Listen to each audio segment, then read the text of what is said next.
खेळण्यासाठी गेलेल्या लहान चिमुकलींना अश्लील हातवारे केल्याचा धक्कादायक प्रकार जो आहे तो बदलापूरमध्ये घडलेला आहे। नमस्कार, बदलापूर व्हॉइस न्यूजमध्ये सर्व प्रेक्षकांचं अगदी मनापासून स्वागत। बदलापूरमध्ये एका मोठ्या गृहसंकुलामध्ये एक धक्कादायक प्रकार घडलेला आहे। खेळण्यासाठी दोन चिमुकल्या गेलेल्या, एकीचं वय 9 वर्ष होतं, एकीचं 12 वर्ष होतं आणि या खेळण्यासाठी गेल्या असताना एका इसमाने त्यांना बोलवलं आणि घरात शूज शोधण्यासाठी मदत कर असं सांगितल्यानंतर त्या मुलीचा हात पकडला। त्याच्यानंतर ती मुलगी बाहेर निघून आली तर तिला अश्लील हातवारे केले। त्याच्यानंतर दुसरी मुलगी जी खिडकीजवळ उभी होती, कारण की त्या इसमाचं घर जे आहे ते ग्राउंड फ्लोअरला होतं, त्या दुसऱ्या मुलीलाही त्याने अश्लील हातचाळी केल्याचा प्रकार जो आहे तो घडलेला आहे। आणि या संपूर्ण घटनेनंतर बदलापूर ग्रामीण पोलीस ठाण्यामध्ये गुन्हा जो आहे तो दाखल झालेला आहे। या संपूर्ण घटनेचा तपास पोलीस करत आहेत। आरोपीला पोलिसांनी ताब्यात घेतलेला आहे आणि महत्त्वाचं म्हणजे जो आरोपी आहे तो एक शासकीय कर्मचारी असल्याचं कळतंय। आणि या संपूर्ण घटनेनंतर पोलिसांनी काल रात्री जवळपास 12:30च्या दरम्यान गुन्हा जो आहे तो नोंदवलेला आहे। पोस्को कायद्याअंतर्गत आरोपीवरती कारवाई करण्यात आलेली आहे आणि या संपूर्ण घटनेची सत्यता जी आहे ती पोलिसांच्या माध्यमातून पडताळली जाते। आणि या संपूर्ण प्रकारानंतर आपण जर पाहिलं तर शहरात वारंवार स्त्री सुरक्षतेचा प्रश्न जो आहे तो, मुलींच्या सुरक्षतेचा प्रश्न जो आहे तो निर्माण झालेला आहे। आणि या घटनेनंतर आता कुठेतरी आपण जर पाहिलं तर पुन्हा एकदा भीतीचं वातावरण शहरात पाहायला मिळतंय।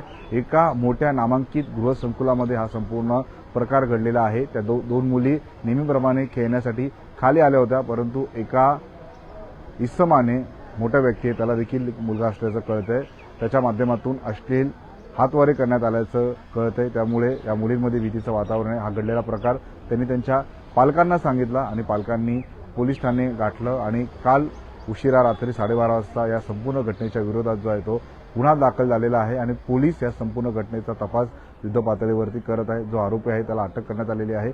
शासकीय कर्मचारी असल्याचं कळतंय।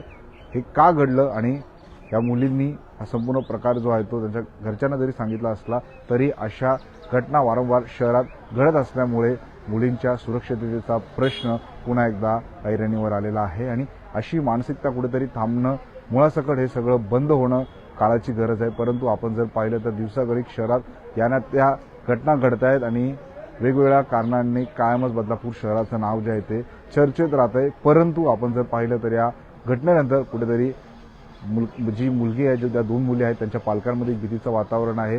काल ते आले, त्यांनी इथे आल्याच्या नंतर गुन्हा दाखल केलेला आहे आणि पोलिसांनी तात्काळ आरोपीला ताब्यात घेतलेला आहे। पोलिसांच्या माध्यमातून त्या आरोपीची ही चौकशी जी आहे ती सुरू आहे। त्या मुली तिथे खेळायला गेलेल्या असताना त्यांना आवाज दिला, त्याच्यानंतर एकीला घरी बोलवलं, शूज शोधण्याला मदत कर आणि तिचा हात पकडला, त्यामुळे ती घाबरली, घराबाहेर निघाली। त्याच्यानंतर तिथे तिला अश्लील चाळे केले। नंतर त्या दोघी मुली, जेव्हा कारण त्या माणसाचं घर ग्राउंड फ्लोअरला असल्यामुळे त्या मुली खिडकीच्या इथं होत्या, तर तिथूनही त्यांनी अश्लील चाळे केल्याचा मुलींनी आरोप केलेला आहे। आणि पालकांना ही सगळी घडलेली घटना सांगितल्याच्यानंतर पालकांनी तात्काळ बदलापूर ग्रामीण पोलीस ठाणे गाठलेला आहे आणि संपूर्ण घटनेचा तपास पोलिसांच्या माध्यमातून होतोय। त्या आरोपीला ताब्यात घेतलेला आहे आणि त्याची चौकशी पोलिसांच्या माध्यमातून होते। बदलापूरमध्ये एका नामांकित गृहसंकुलामध्ये ही संपूर्ण घटना घडल्यामुळे एक भीतीचं वातावरण पालकांमध्ये पाहायला मिळतं। बदलापूर शहरातल्या अशाच घडामोडी पाहण्यासाठी आताच बदलापूर व्हॉइस न्यूजच्या फेसबुक, इंस्टा, ट्विटर अकाउंटला फॉलो करा। तसेच आमच्या यूट्यूब चॅनलला सबस्क्राईब करायला विसरू नका।